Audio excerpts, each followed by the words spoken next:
Hello, this is our first module. I welcome you all for the introduction and significance of health and safety. In this, we will discuss about health and safety and what about the introduction of it. Health and workplace safety is a paramount to any work, whether your work is in office setting or it is in a factory. Safe practices are directly proportional to increased productivity and revenue. Well, what is the definition of health? As you know, health is defined as a non-existence or absence of disease. Means if you have any disease, so it's like an unhealthy environment. It's very toxic for the employer as well as employee. So, what about the safety? Well, we know that for everything we need safety. Safety means no risk of serious personal harm or injury. It's like a condition in which someone is doing well mentally and physically. At no point person health and wealth be put at risk, and the worker should use protective equipments and take precautionary measures while working in danger zone. Health and safety is important because sudden accident not only harm moral and social implications but also they cause huge losses to the company. There are actually huge losses to the company. There are actually two costs like direct cost and indirect cost. So in case of an accident, company has to pay. What do you think? The direct cost and indirect cost has a lot of impacts on the things, like for a financial reason.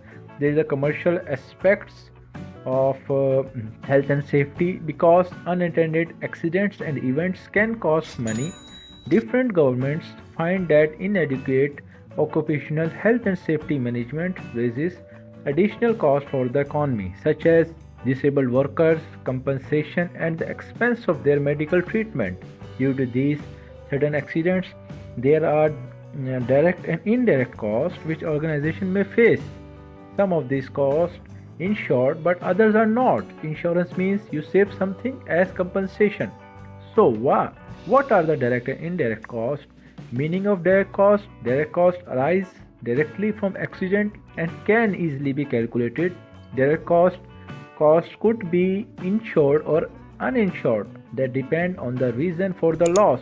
As well, many small costs may not be covered by insurance of the company due to their policies because the insurance company wants the employer to meet some of the cost of losses. So what about the direct loss? Like legal fees, for example, when defending a claim for the injured person for compensation or prosecution in court are typically insured. And about worker sick pays continual to the injured worker or his her family. Cost of the accident and ill health due to lost production, repairs to or replacement of damaged tools, vehicles, equipments, and buildings. These are subjects to the type of accidents and insurance company policy. For example, in fire case may be covered by insurance and maybe machinery like vehicles are not included. So means if machinery is not included, then the insurance cost will not be bear by the insurance company. So the company has to just bear this cost, and it will be a liability to the company. So, and also the overtime to meet the production target. As you know that when the company has to do something, so and any accident happen, so the company has to pay some overtime to meet the production target, and the cost associated with the recovery of the injured worker like medical treatment, first aid, hospital admissions, doctor and medicine charges. So the insurance premium will also increase due to the incident. As you know that insurance has to pay, the company has to pay to the insurance company for the compensation, and it's like insurance. So this will also increase the cost on the company, that they have to pay all these things. So an organization has to bear and this their cost as a result of an accident. So similarly, lot of time would be wasted during investigation, which will be ultimate loss of the company. So this is the type of indirect cost, means these costs are directly arising out of the event. Indirect costs cannot be measured frequently, they can hardly be identified. Workers will not be able to perform their regular job while investigating an accident. Like managers and supervisors, they are involved in the work. For example, if any company has some accident, so what will happen?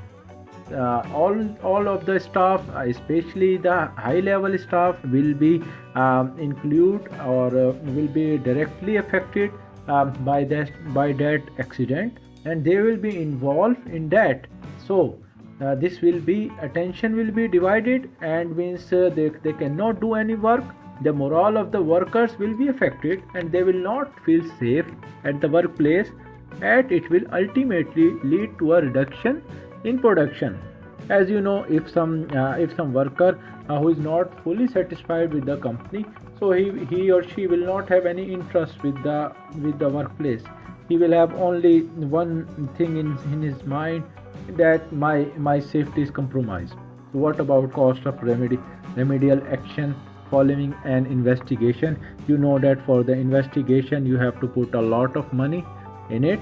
The cost associated with corrective actions suggested after investigation, and also the lot of time while preparing reports, attending enforcing agency meetings, or during the hearings of the courts.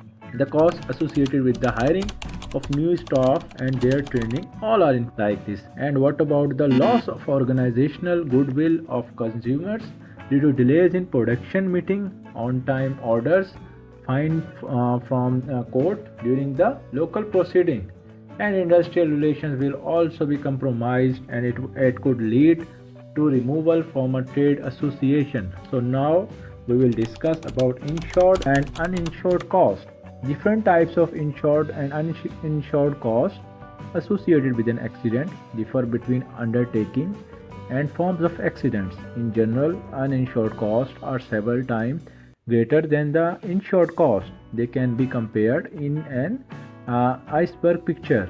Costs that insurance premium can cover are clearly visible, but insured costs are normally hidden below the surface and are not immediately apparent.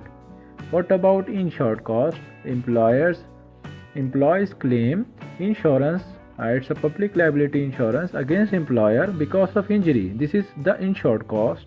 And the second one is cost associated with the damage to the building and associated equipment or machinery, any revenue due, and any general loss of business. And what about the uninsured cost? The sick pay is payable to support the worker during the time of injury, so it will be a uninsured cost on the company.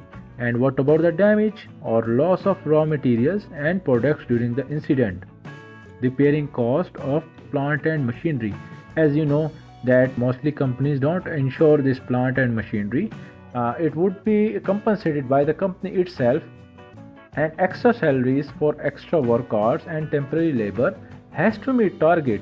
And what about the production delays? As you know, then there is accident, so there will be some production delays, and it will also affect the production as well as productivity of the workers, and failure to deliver product on time. Investigation time lost while investigating accident reasons, fine in the criminal court to the employer, loss of contracts because of not meeting existing contract requirements, increased insurance premium if the risk rating of a company is adverse, loss of experienced staff to deal with specific issues of the company, legal costs for remedial actions, and also it includes loss of business reputation leading to a reduction in the sale. In different studies in recent years, it is shown that there is a massive difference between insured and uninsured costs. So, these both are a very big liability to the company. And how you will regulate health and safety? What is the legal reason? Its social legal reasons are related to the framework of national and international laws. These laws regulate the management of health and safety of organizations. The majority of countries have regulations regarding how the organizations must provide health and safety to workers. These are legal standards that need to be followed, otherwise, strict action can be taken against that organization and imprisonment and punishments can be given. Briefly speaking, it is the employer who is legally responsible for the health and safety of the employees at work. An employer is under obligation to provide the following thing like safe workplace. It is the employer who owns the workplace which ideally should be protected and risk free to employees' health.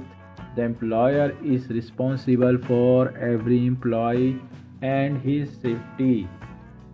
And the safe plant and machinery, there could be risk free and entirely safe plant and equipment in the workplace. All the machinery, tools and plant used by workers should always be protected and without any risk to the health. The type of work equipment given to the work must be safe enough. What about the safe system of work? All work activities should be carried out by using known and accepted procedures for safety and protection. These regular methods should cover all future responsibilities, for example, the operation of drilling equipment in various kinds of weather, rather than just a body of rules and regulations which in good weather certainly ensure protection. These procedures should also cover the following like the routine and daily regular activities of the organization, the activities which are non-routine or one-off in organization, and the third one is any future sudden happenings which demand prompt action that might come into existence, and the supervision and training and competency of the staff. And it can be described like all workers must be expert to carry out needful regular methods. Employers must give training sessions so that employees feel confident and they get aware of any risk associated with the job and should be able to deal with it. Employers are responsible for seeing the workers whether they are carrying out their duty with safety guidelines and least possible risk to themselves and others. It is important to supervise them so that chances of risk decrease. Competency is the mixture of knowledge, training, experience, and skills that a worker has and their ability to apply them to complete a task safely. An employer should ensure that staff as a whole is competent. The role of national governments and international bodies in preparation a framework for the regulation of health and safety. This is very important thing. There are simply no international health and safety regulation at work exists. A great number of countries have adopted their laws developed evolutionary to solve their affairs and issues regarding health and safety. It is important to note that countries often conclude adopting similar basic ideas to protect public safety and health. The detail of their thoughts and views may vary, but the underlying principles are not different. A prime moving body in the empire of global standards in health and safety is no doubt the International Labour Organization, which is symbolized as ILO, an important institution of the United Nations. A large number of countries has a membership in the International Labour Organization (ILO).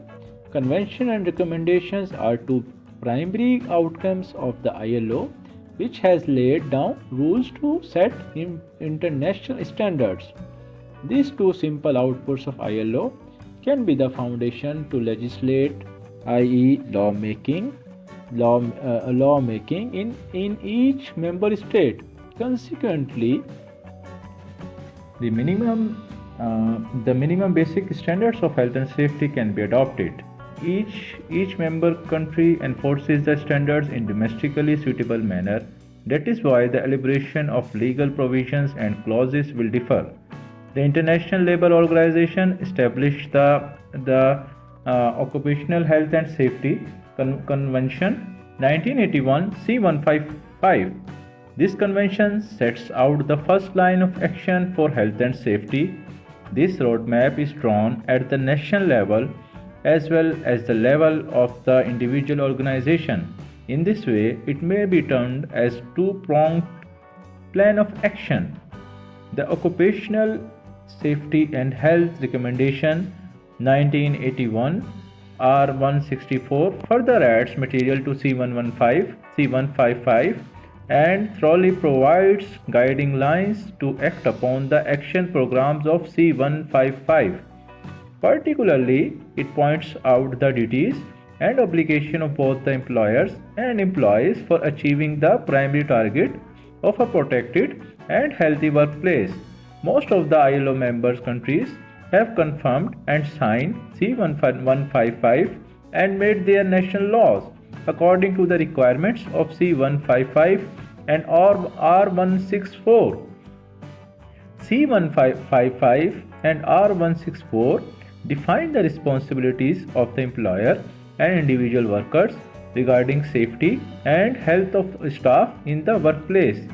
Legal draft varies in various laws of countries, but the common concepts are that both the parties, employers and workers, are strictly bound to ensure safety and risk-free health with reasonable care.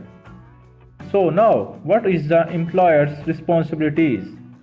Some basic duties or obligations of employers per Article 16 of C155 are given to ensure that the workplace, machinery, equipment and processes under their control should be so far as is reasonably practicable and safe and without risk to the health of the workers, to ensure the chemical, physical and biological substances and agents under their control should be so far as is reasonably practicable without risk to health. Number 3. To provide, where required so far as it's reasonably practicable, adequate protective clothing and protective equipment to prevent risk of accidents or adverse effects on health. Now, for R164 extends employers' responsibilities in practice to achieve the purpose of Article 16 of C155. In particular, Article 10 of R164 describes the following obligations of employers. Number 1. Providing workplaces and equipment and working process which are safe and not risky to the workers' health and safety. To deliver necessary training and instructions considering the functions and size of different categories of workers. To provide appropriate supervision to ensure that the occupational safety and health practices are implemented. To make organizational arrangements concerning occupational safety and health and working environment suitable for the size of the organization and the nature of activities. To provide the worker with adequate personal protective equipment at no cost when hazards cannot be prevented or controlled by other means. To ensure that organizational long hours of work and break of rest do not have a serious impact on the worker's occupational safety and health. Take all reasonably practicable steps to remove staff from unnecessary physical and mental fatigue. And the last but not the least, keep updated on the required scientific and technical knowledge to comply with national law. We know regarding health and safety matters, ultimate responsible person is the employer, but also keep in mind that an important role in keeping the workplace safe is played by the individual workers also. Therefore, workers are also required to perform certain duties. So now, what about the responsibilities of the workers? ILO R164 prescribes following duties of workers, like to take reasonable care of their safety and that of other people who might be affected by the things that they do and the things they fail to do, to cooperate with safety instructions and procedures delivered by the employer, to use all safety equipments properly and not authorize modification with it. To report any situation which they believe could be a hazard and which they cannot themselves correct. To report any work related accident or ill health. So now, what about the rights of workers? The convention and recommendation also gives rights to the worker, the right to provide relevant information on health and safety issues and on the steps taken by the employer to ensure safety and health at work, the right to provide needed OSH training to employees, the right to be consulted before implementation by the employer on all important issues related to occupational health and safety in relation to their work. The contribution of worker must be taken regarding health and safety matters to contact with labor inspector and the right to leave a workplace which the workers have reason to think presents an unexpected and severe danger to his or her health and can be forced to return until it is safe. So now this is all about first module. I think that it's good for you, means like we will continue all the proceeding in the next module too, which according to our course I think that now you have enjoyed the first module.